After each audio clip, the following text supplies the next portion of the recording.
उत्तर प्रदेश के अलीगढ़ के विधानसभा खैर में होने वाले उपचुनाव को लेकर अब आजाद समाज पार्टी के द्वारा अपना प्रत्याशी घोषित कर दिया है। अपने प्रत्याशी को घोषित करने के साथ साथ आजाद समाज पार्टी के द्वारा एक नया कारनामा किया है, जिसमें बताया जाता है आजाद समाज पार्टी के द्वारा नितिन कुमार को अपना विधानसभा खैर का प्रत्याशी बनाया है। साथ ही नितिन कुमार चौटेल को विधानसभा खैर का प्रभारी भी बनाया है। ये आदेश उत्तर प्रदेश के अध्यक्ष यानी कि आजाद समाज पार्टी के जो प्रदेश के अध्यक्ष हैं उनके द्वारा एक फरमान जारी किया है। उनके द्वारा बकायदा एक लेटर जारी किया है। उसमें विधानसभा खैर पर उन्हें पूरे तरीके से प्रभारी मनोनीत किया है। तो वहीं चर्चाओं का बाजार भी गर्म हो गया है। आजाद समाज पार्टी के द्वारा नितिन कुमार चौटेल को प्रत्याशी बनाए जाने के बाद अब भारतीय जनता पार्टी और कांग्रेस और आजाद समाज पार्टी को लेकर तमाम सुर्खियां अब गलियारों में चल चुकी हैं। सियासी गलियारों की अगर बात कही जाए तो आरएलडी यहाँ जहां पहले अपना दमखम दिखाती नजर आ रही थी, लेकिन अब आरएलडी पूरे तरीके से यहाँ पर खामोश नजर आ रही है। आरएलडी की अगर बात कही जाए तो आरएलडी पहले चर्चा में थी। आरएलडी के जो प्रत्याशी की कतार में लगे हुए लोग थे वो लगातार कैंपिंग कर रहे थे, लेकिन फिलहाल मौजूदा हालातों की अगर बात कही जाए तो आरएलडी का जो मन है वो आरएलडी विधानसभा खैर पर नजर नहीं आ रहा। इसका अंदाजा आप लगा सकते हैं, क्योंकि पहले जो तैयारियां थी अब वो तैयारियां बिल्कुल खत्म होती जा रही हैं। लेकिन भारतीय जनता पार्टी पूरे दमखम के साथ चुनाव मैदान में नजर आ रही है। कांग्रेस और पूरे तरीके से अगर समाजवादी पार्टी की बात कही जाए तो समाजवादी पार्टी और कांग्रेस का मंथन अभी जारी है। विधानसभा खैर की अगर बात कही जाए तो यह प्रत्याशी की कतार जो है वो काफी लंबी बताई जा रही है, क्योंकि 32 से ज्यादा प्रत्याशियों के आवेदन, जो प्रत्याशियों की कतार में जो आवेदन करता है वो लगातार 32 से ज्यादा भारतीय जनता पार्टी के हो चुके हैं। तो वहीं 24 के लगभग आरएलडी के आवेदन जा चुके हैं। लेकिन समाजवादी पार्टी की अगर बात कही जाए तो 42 आवेदन अब तक जाना बताया जा रहा है।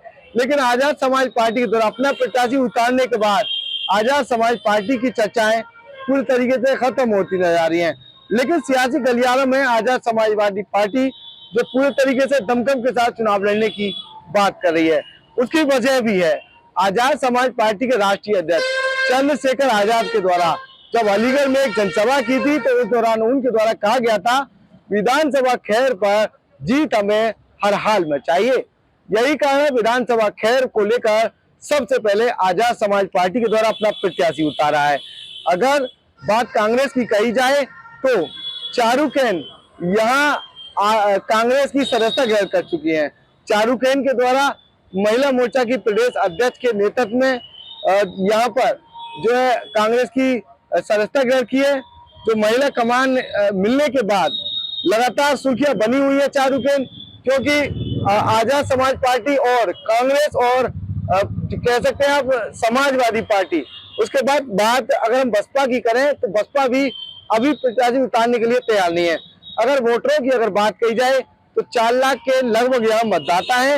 लेकिन आरएलडी की अगर बात करें तो आरएलडी का एक गढ़ माना जाता था, लेकिन मौजूदा हालातों में भारतीय जनता पार्टी के अनूप वाल्मीकि यहाँ से विधायक रह चुके हैं। सांसदी का चुनाव जीतने के बाद वो हाथरस के लोकसभा हाथरस के सांसद बन चुके, जिसके बाद यहाँ उपचुनाव होना है। लेकिन यहाँ आरएलडी अच्छा खासा दबदबा रहा है। आरएलडी चुनाव जीतने के लिए यहाँ पर दमखम के साथ तैयारी करती थी, लेकिन भारतीय जनता पार्टी में विलय होने के बाद अब आरएलडी दमखम तरीके से तैयारी नहीं कर रही है, लेकिन भारतीय जनता पार्टी के साथ चुनाव लड़ने की बात कर रही है। कांग्रेस की अगर बात कही जाए तो पीडीए का नारा कांग्रेस के द्वारा दिया जा रहा है। जो कांग्रेस के प्रदेश अध्यक्ष है, जब वो अलीगढ़ पहुंचे तो उनके द्वारा बताया गया कि पीडीए के नेतृत्व में उनका प्रत्याशी चुनाव लड़ेगा। लेकिन अगर आरएलडी भारतीय जनता पार्टी की बात कही जाए तो प्रदेश अध्यक्ष भारतीय जनता पार्टी के उनका भी दावा है एनडीए के नेतृत्व में विधानसभा खैर का प्रत्याशी चुनाव लड़ेगा और उनका प्रत्याशी कमल का फूल होगा। यानी कि सीधे तौर उनका कहना है जो प्रत्याशी होगा वो कमल के फूल को ही पूरे तरीके से आगे लाएगा। अब देखना होगा चुनावी जो गलियारे हैं उनमें जीत हासिल आखिर कौन कर पाएगा। फिलहाल अब तक की अगर बात कही जाए तो एक प्रत्याशी सामने निकल कर आया है। बाद बाकी सियासी गलियारों में सब दांव पेच लगाते हुए नजर आ रहे हैं।